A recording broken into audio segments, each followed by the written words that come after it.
Hey y'all, what's up? What's up? Welcome back to the channel. This is Jimmy here at Spice Back, and I'm super excited. I want to go on a walk and talk with my man Ameer, the owner of Spice Black. Somebody who started their own business. So super excited to be on this channel. I'm sitting here waiting, and they're all about healthy and clean eating. So this juice they make fresh every day, I believe, inside the store. It's a tropical fruit punch, and I just ate, or I would have had a dish, but am gonna partake in some of this rum cake.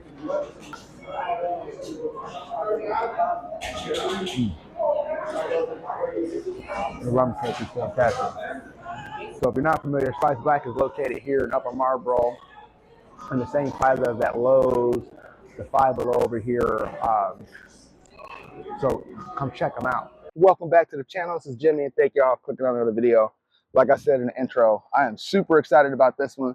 This is my man Ameer. How you doing? How y'all doing? I would love for you to introduce yourself, like what you do, why you do what you do. So how's everybody doing? My name is Ameer Jones. I am the owner and CEO of Spice Black.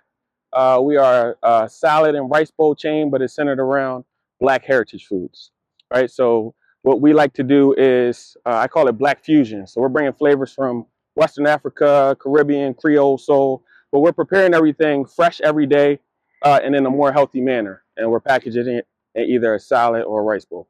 So like what got you into, because you look like a relatively young guy, and you jumped into owning your own restaurant. Like what got you on that journey? Why Spice Black? Like what was the story behind the food? Well, thank you for telling me I look young. I'm not that young. And this place is aging me Black don't 10 years. Yeah, man. So I'm pushing 40. So I had my man. Yeah, thanks, man. Yeah. So I had a lot of experience in the defense industry and corporate. My background was as a mechanical engineer. Then I got grad degrees in operations management, and then I got my MBA. But from working in corporate, I just learned a lot, but I didn't feel fulfilled, right? And I was working crazy hours, was working like 80-hour work weeks, eating like crap, just to maintain and keep the grind going. And I used to live literally like 5 minutes up the road, and there wasn't a lot of healthy food options around. And so one day I told my wife, man, we just need like a healthy salad place around here. And she was like, well, why don't you create one? Why don't we create one? I was like, you know what? That's not a bad idea. So that's what kind of got my wheel spinning. And I did like a survey of the space. Yeah. I saw that there's a lot of salad and grain bowl places, right? You got your Chipotles, your Mezas, your Cavas. You got Rasa. There's a lot of different concepts, and you got them for Mexican, Mediterranean, Indian, but there was nothing for us. Yeah, that's, you know what? I didn't think about that. And so I saw a gap there. And one thing my wife always says is, we got to be the change that we wish, that we wish to seek. We can implement the change. So that's what we decided to do. We decided to create that in our own community. Man, that's a whole like 14 nuggets in there. Yeah, thanks. Like I said. So there's a lot of people. I mean, I've been sitting on my couch and was like, dang, I wish this was right here.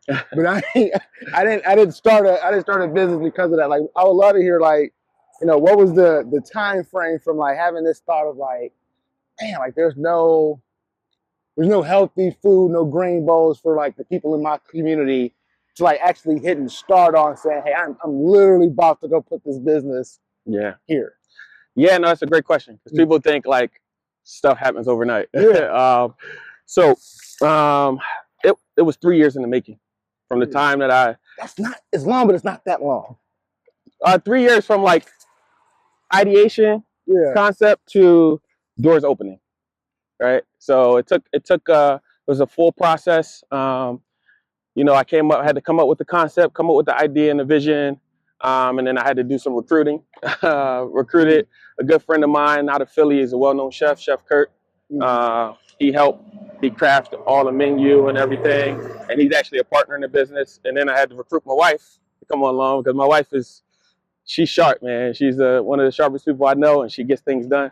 So it's us three. We're the partners. And then we just started slowly but surely just grinding away on the idea, the vision, the business plan.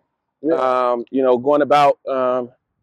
the SBA loan process, surveying the landscape, trying to see, where to put something like this. We know we wanted to have it in PG, close by the community that we lived in. My wife went to Largo High School, and a lot of research, a lot of hours, building a brand from scratch. Yeah. Is it's hard stuff. And then 3 years later, we were able to get it open. And how long y'all been open now? Has it been? When's your anniversary? Our anniversary was February 23rd, so we're a little bit older than the year. That's fantastic. And listen, I mean, I've heard about y'all, so like, would love to hear. Like, what would you say was were there any hurdles you had to like overcome in that, or like as you going through this process of saying, hey, I'm thinking about this thing, now I'm doing this thing. Yeah, there was a lot of hurdles. Again, me nor my wife have restaurant backgrounds, right? We're both engineers. So I was a mechanical engineer. She was a computer and electrical engineer. And engineers, okay. Yeah, man. So we're very like process oriented. And so we had to reach out to someone who's done it before, which was Chef Kurt. But even Chef Kurt, like a lot of his experience comes in the fine dining space, not so much in the fast casual space, which we consider ourselves as a fast casual restaurant. Okay. And so, my first thing was, how do I learn, right? I don't like jumping into anything without learning or knowing. You want to cut through? Okay. Yeah. Without learning or knowing and researching what I'm doing. So I always do a lot of research first. And so I reached out to seek mentors. So that's what I did. I found this guy. He allowed me to work in a similar space, fast casual space. And I learned so much from that experience. I went in there one day and I was like, hey, I just want to work a couple months. You don't have to pay me. I just want to kind of learn and see how y'all do things. And he was like, well, first I have to pay you because it's illegal for me not to pay you. But he paid me minimum wage. You're willing to go work for free just to come, just to get the knowledge, yeah. So pick up on that. Like the third person who's come on this channel that talked about being willing to do something for free to fulfill the dream. Knowledge is so much more valuable than the money, right? You can attain the money, but once you spend it, it's gone.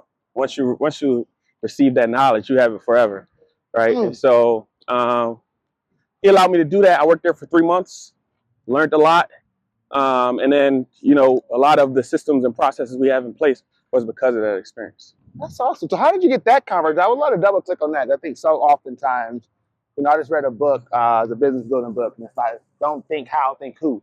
And you're like, we started off a little bit before talking about like my son, like, hey, what, how does he help you kind of think about like running 3 to 4 one day, because you're already starting to identify the skills and the who. So like, I would love to hear like I think the inspiration to pick up the phone and reach out to a mentor to say, hey, I'm going to give my time away for free to learn this. Like any thoughts or like what was that driving force there? I didn't know anyone in the space, so I couldn't call anyone. What I did was I went door to door.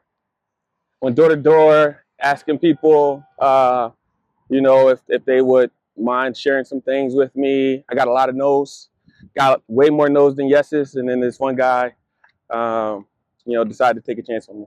And what I always tell people is like, don't get discouraged by the no's. You're going to get way more no's than yeses. Yeah. But all it takes is one yes, So, yeah. I'm curious, like Essence, I don't think people really understand that sometimes. Like how many no's you think you heard? Just like, cause like, some people say you knock on like 1 or 2 doors and they're like, oh man, this ain't gonna happen. Yeah. I probably reached out to like 3 or 4 prominent people in the restaurant space in PG County. And, people told me they didn't have the time or they weren't interested. Some people told me they flat out they weren't interested in mentoring. Yeah. But that didn't discourage me. I think also a lot of them probably felt threatened. I think a lot of times we, especially in the Black community, have this this mindset that someone else's win is their loss. Yeah. But what I always say is there's enough out here for everybody to eat, and you gotta help the next person. Like that's how you raise the tide, Yeah. So since I've been alive, I think the population in the world has only ever increased. Like I don't think I turned on the news and it was like, oh man, there's a decrease in people here. So like enough food, there's enough opportunities, and I always say McDonald's can make hundreds of billions. Like you said, you in Bethesda, right? Yeah. So one time I took a meeting out in Virginia, like Northern Virginia, and the meeting was at this big corporate office, and I'm riding around looking for parking, and there was literally a Cava, a Meza, a Chipotle, a Sweet Green, and one other restaurant. All within, maybe Dig, all within like 2 blocks, a 2-block radius. And I'm like, how are these 5 restaurants, which are, you can say, competitors of each other, all surviving and still open, and they're all close to each other? Probably thriving. Right.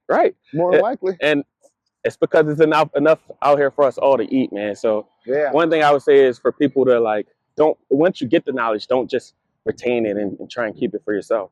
You got to be able to like not only learn, share, and you got to be able to apply it to these different situations. Yeah, own it all.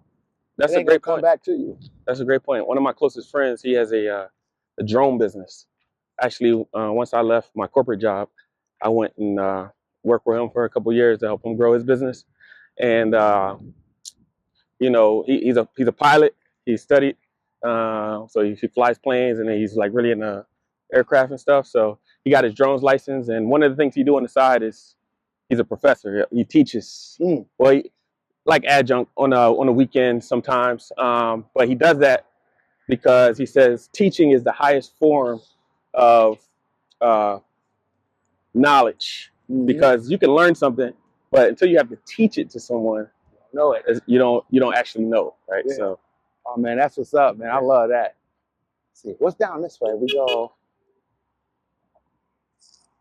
That's one of our customers. I was saying, look, in the community, man. We can go this way if you want. Okay, yeah, we go this way. Walk the plaza. Love it. Oh, it is a little strip. We're right over there, so we can kind of walk the plaza.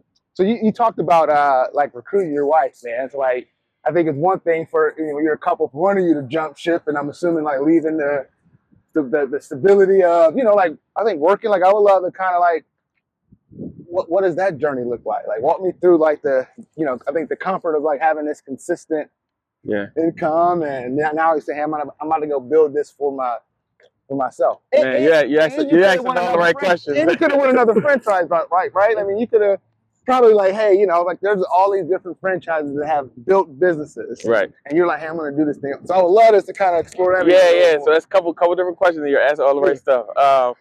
So the franchise route, we decided not to do that because we did look into it. Yeah. Because it would have been easier. However,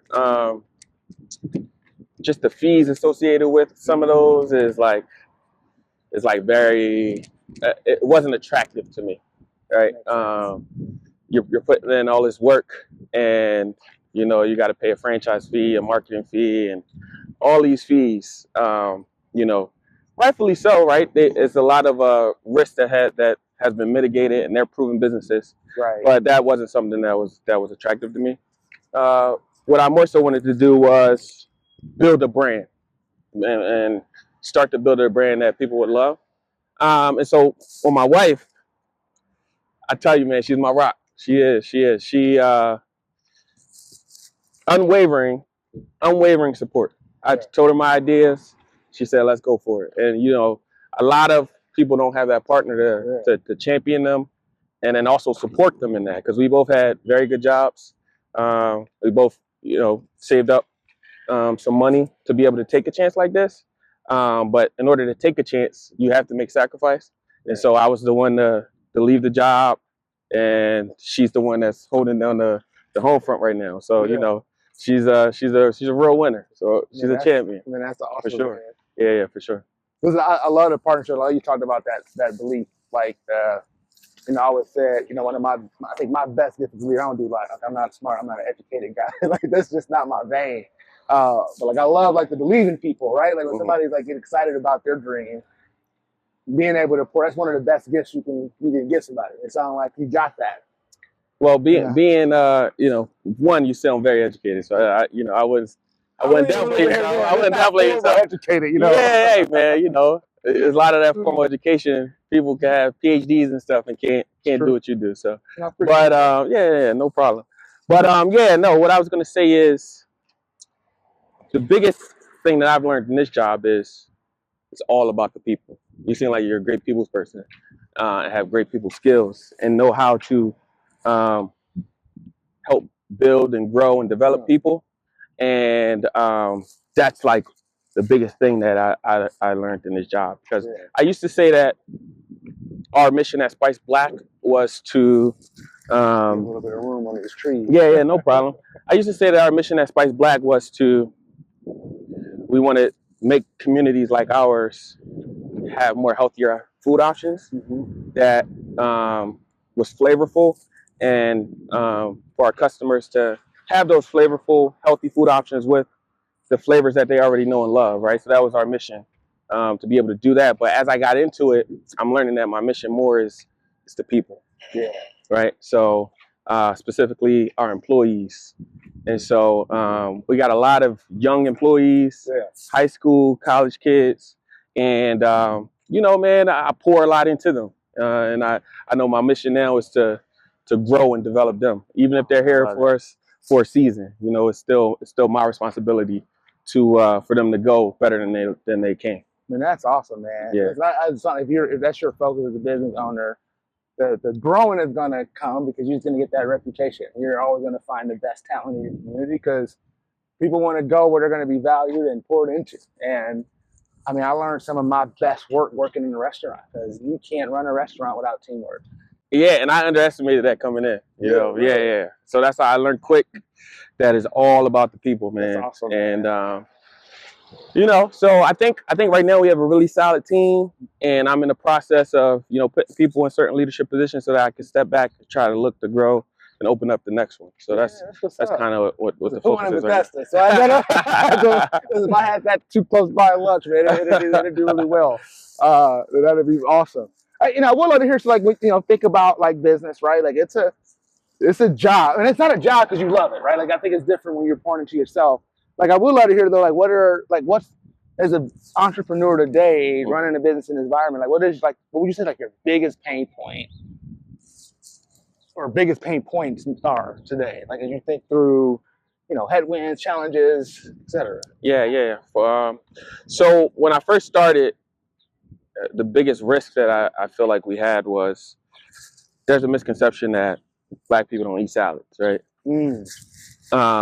And you know, if I'm being honest, I kind of was like, I'm not too sure. I'm not too sure about this. Like, I feel like it's a great concept. Like we've done our work with the food, we tasted the food. I think it's good. Will the people adopt it, right? So that was a big risk, and the community has really showed out. So you know, I think that risk is retired. You know, we get customers coming every day. It's like, can you please open up one in Brandywine? Can you please open up one in Silver Spring? Can you open up one in? Oh man, that's what's up, like, man. Everywhere, man. So you know, big shout out to our community, our Largo community that supports us. But the other thing is, like I told you, the biggest challenge is the people. Yeah, the biggest challenge is the people, because if you don't have the right people in, it can set you back. Set you back a little bit. And me, just the type of person I am, I don't like to give up on anyone. So I'm going to constantly try and get the best out of you and grow and develop you, and that takes time, you know. So by now, I would have thought that I would have been working on the second store by now, right? But I have to get the first store right. I have to get the leadership in that store right and make sure that our processes and systems are in place, and that they can run it on their own, and I have to feel comfortable with that. It's awesome. And so that's been like the biggest hurdle, but I think we're there. Now I can't. I love it. I don't get to talk to a lot of entrepreneurs that are like so focused on the people. Like, and usually when I'm like giving direction or I'm coaching like another business owner, it's around like, hey, you kind of lost sight of the people side. And I mean, I don't know, no matter what role I've held, it's like people probably become increasingly more important, not less. It's all about the people. Always about the people. It's all about the culture. Culture is most important. You want to come up this way? Oh yeah, okay, yeah. Culture trumps everything, right? And that's what so I talk about with my team. That's what I try to preach about with our employees. Is like, if you have a good culture, everything else is going to take care of itself. If you do a good job of implementing the culture and then reinforcing the culture, right, customers are going to have a great experience and sales are going to come, right? But all about the culture is all about the people, right? So it's on the leaders that you put in place to reinforce the culture, and then the employees to execute the culture. Right. So culture is everything. I love that. I can tell you, they believe it. Like I've come in here, unbeknownst. They don't always know. And I come feel like my son works here. But it's consistent. Like and I think the one thing that I really appreciate is like I always feel interested in. Like the person I'm talking to is making eye contact. And like a lot of times when you go to restaurants, you see younger kids working, or the younger like high school students. They haven't learned that. So you can feel that you're investing into them in that skill, and that's going to go so far for them. Whether they helping you grow and run multiple Spice Blacks in the future, or I think taking it on to their next careers. Right.